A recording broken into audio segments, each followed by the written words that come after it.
This is seriously cool, you guys. This might be one of my favorites. This is such an interesting set. I love the painting in general, but the way they did this is amazing. I mean, you got the little mini Starry Night, you've got Van Gogh with no ears, not even one ear. And you've got all these details. This was a really fun build, actually. A lot of builds sometimes can get really repetitive. There's nothing repetitive about this one. This was fun to build from start to finish. The hardest part for me was because I got this used, was differentiating all these different blue colors. So sometimes it was a little tricky to tell which blue is which when you're not working bag to bag, when you're just working on everything at once. But it was totally worth it.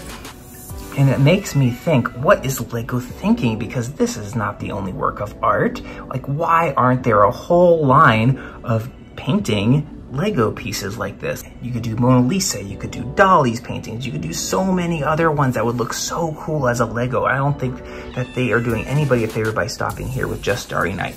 But if this is the only one that they ever do, I'm glad that I have it, and I highly recommend this one for everybody else. All right, you guys, give me a thumbs up, give me a subscribe, and I will see you on the next one.